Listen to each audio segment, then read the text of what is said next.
Bom dia, boa tarde ou boa noite, trazendo aqui rapidamente, para vocês estudarem para a prova, a correção da nossa atividade que a gente fez ao longo da semana, bem rapidinho, não vou tomar muito tempo de vocês. Então, primeira questão, analise as assertivas abaixo, indique quais estão corretas ou não. Caso a alternativa não seja verídica, indique o equívoco e justifique conceituando de forma adequada a sua resposta. Gente, primeira alternativa aqui.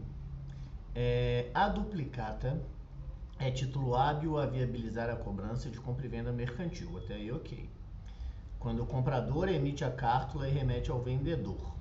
Sempre com prazo mínimo de 30 dias de vencimento. Então, a gente tem dois erros, tá? Ela está incorreta.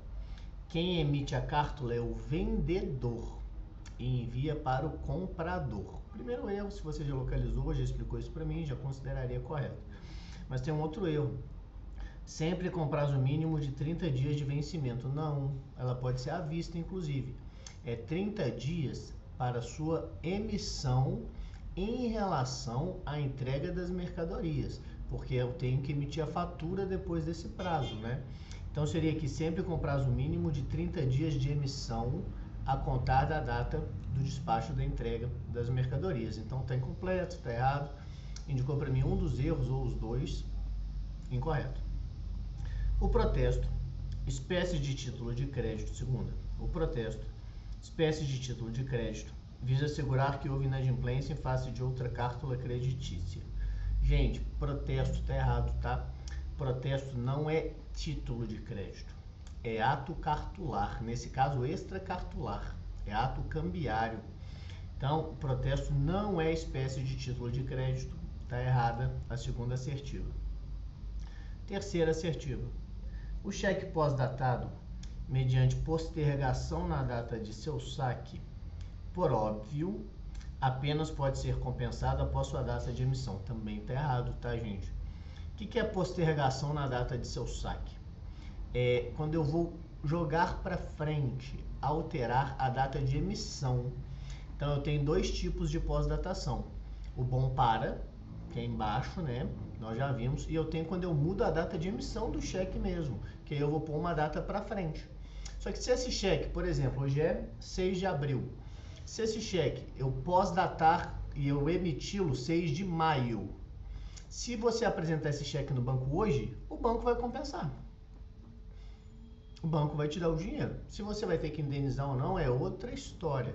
Mas então tá aqui, ó, o cheque pós-datado, mediante postergação na data de seu saque. Por óbvio, foi ainda para dar um toquezinho de essa sutileza de erro. Apenas pode ser compensado após a data de sua emissão? Não. Ele foi emitido em maio, né? Uma ficção jurídica. Ele vai ser emitido assim que for apresentado.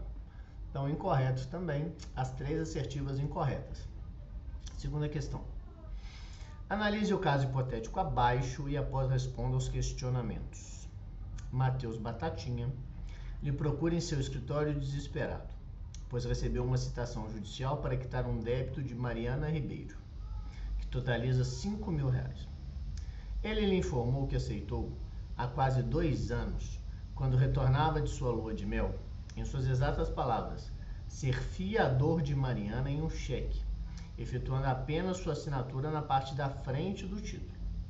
O próprio Matheus, por intermédio do código de acesso que recebera ao ser citado, analisou o processo, que tramita na comarca de Barbacena, verificando que Mariana não figura no polo passivo, não consta como executada no processo. Que a demanda processual fora distribuída em agosto de 2023, bem como que o mandado de citação foi juntado aos autos em setembro de 2023. Na condição de advogado, responda de forma una, né? Trata-se de uma consulta, isso eu vou analisar nas correções, né? Como que isso foi escrito. Emita um pequeno parecer de forma simplificada, sem formalidades. Então, os 3 questionamentos, 4 na verdade. Sou obrigado a pagar o débito de Mariana? Ela não deveria fazer parte do processo? Ela não faz.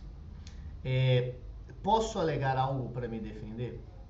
E qual seria a peça processual adequada? Essa eu respondo depois. Então, gente, em teoria, você seria obrigado a pagar o débito de Mariana. Em teoria, tá? coragem, aí vai depender como que você organizou a sua resposta.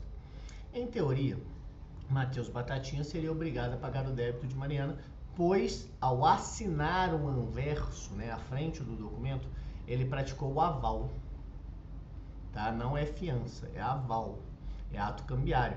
Ele acha que é fiança, nas palavras dele. O cliente, quando te procura, ele não sabe os conceitos técnicos, mas você sabe como advogado. Então ele praticou aval. Então, em teoria, ele teria que pagar o débito de Mariana. Mariana deveria fazer parte do processo?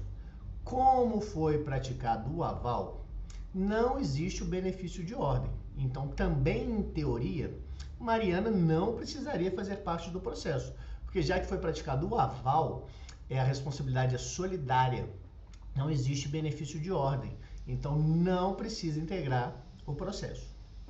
Posso alegar algo para me defender? Agora nós falamos das questões que eu disse em teoria. Tem duas questões para alegar. Primeiro, a prescrição do cheque, porque ele disse que aceitou ser avalista, né, nas palavras dele, fiador, mas aceitou ser avalista há quase 2 anos atrás. E o cheque prescreve em, passado o prazo de apresentação, 6 meses. 2 anos, com certeza, está prescrito, essa é a dica. A primeira coisa é prescrição. E a segunda coisa é nulidade do aval. Professor, por que a nulidade do aval? Porque eu disse aqui, ó, que lhe procura, ele lhe informou que aceitou há quase 2 anos, quando retornava de sua lua de mel. Então, quando ele praticou o aval, ele era casado.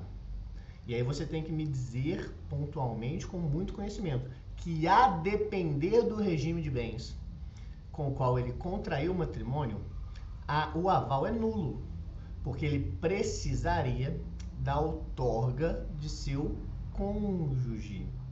Vênia conjugal. Então você tem 2 questões para alegar: prescrição e nulidade, tá? Então, bem tranquilo isso aqui. E a terceira coisa, qual seria a peça processual adequada? Gente, foi citado para pagar, não para se defender. E eu disse aqui executada, era uma execução, tá? Não disse que era uma monitória. Na monitória você não é citado para pagar, você seria citado para audiência ordinária ou para apresentar defesa, né? Dependendo do rito que o juiz adotar. Mas não para pagar, não é uma execução. Então a gente está diante de uma execução. Como estamos diante de uma execução, a peça processual adequada seria embargos à execução. Tá bom? Então atento aos detalhes, boa prova para vocês, vou liberar o quanto antes esse vídeo.